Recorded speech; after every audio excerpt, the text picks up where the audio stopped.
Hello everyone. So today I thought I'll probably share with all of you my very first Raspberry Pi. So this is, I believe, the first version of Raspberry Pi that was released in the market. So this one, I believe, came out, I think, in 2011, if I'm not wrong.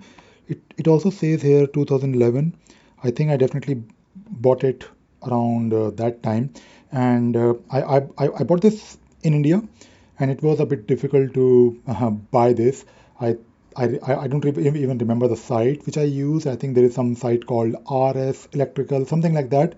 And this was definitely not a $35 Raspberry Pi. I think I paid a bit more than $35 if you convert it to rupees. But I was actually very happy with this small single circuit computer. So this one is something that I used mainly. I think 90% of this Raspberry Pi's usage was MPD server. So I installed the OS on this particular Raspberry Pi, and I tried few things. I think I also tried using it for watching videos, for making it my media server, but I was not massively happy with that. It was a bit slow. And this one, if you look at the configuration, it is not really, I mean, to be honest, it's not really great, although it works fine. And even right now, even after 10 years, it is working fine. So if you look at the configuration, it comes with this HDMI port, which I honestly never really used. Uh, and On the other side, we have this Ethernet port along with two USB drives. On the other side, we have, I believe, this is for mic, and this is for the three. This is basically for the audio, and this is, I believe, the RCA, which I again never really used, but I I was only using it, as I just mentioned, mostly for media, for MPD, for basically listening to my MP3 files. I'm glad that I bought it, and I actually built. 10 years ago, it was a bit difficult to order a case. Nowadays, when you buy a Raspberry Pi, you can also order a case for it. But when I got this particular Raspberry Pi, I actually built my own case. I basically used a small plastic board, and I drilled some holes in it. I mean, I had to cut it using scissors and screwdrivers. It was fine. It was not really perfect, but it worked. And if you look at the condition, it is quite clean even after 10 years. And now, of course, I have one more, which is definitely a bit more powerful than this. It has, the new version has Wi-Fi.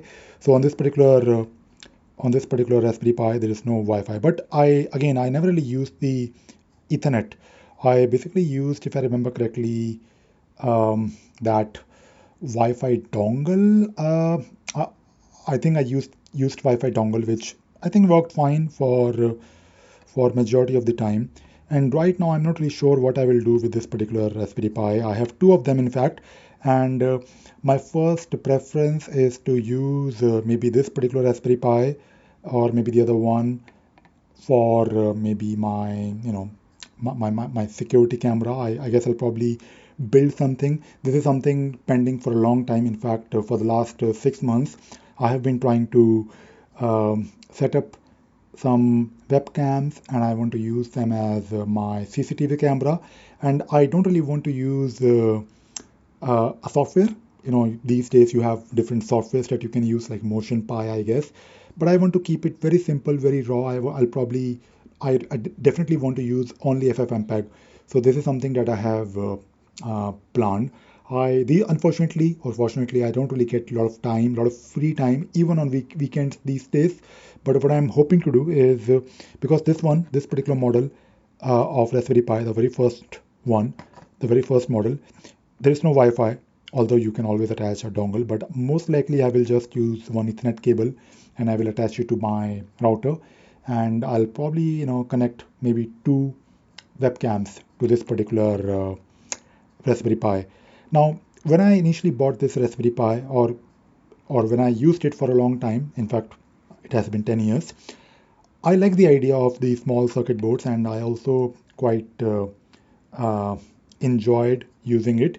But for me, if I look at the amount I paid, I mean, to be honest, my usage of Raspberry Pi is not to really build like a project that I will use commercially, because I know that you can build a lot of things with Raspberry Pi, and you can, of course, create some prototypes, I guess. But my usage is mostly, personal. And if I have to maybe pay, let us say, 100 something dollars or 100 something pound, I'll probably just buy a small or some used laptop or a computer, because the power that you will get out of it, I mean, in terms of the amount, I mean, because if you're paying for a computer, and if you're paying, let's say, $100, for $100 or £100, you can definitely get a ThinkPad or maybe an old Dell or HP computer. And of course, those are not really low powered, but for my personal needs, I don't really think I'll ever use Raspberry Pi for doing something intensive. I think if you're setting up a camera or a CCTV camera, and all you want to do is run some FFmpeg script to maybe take some regular pictures, or maybe um, look at your garden, or maybe just monitor the feed. You can, of course, configure FFmpeg to work with Raspberry Pi. I mean, you can always configure various parameters, but I don't really think I'll use Raspberry Pi as a network storage. Uh, I'm sure you can configure it, and it will, of course, definitely work. But when it comes to doing something which requires CPU or memory, I'll just use my computers. But again, I think maybe things will change. Maybe my opinion will change. And for the time being, I'm actually happy with with these two Raspberry Pis that I own, and I have to figure out what I can do with them. All right, so that is all. I just wanted to show you my very first Raspberry Pi.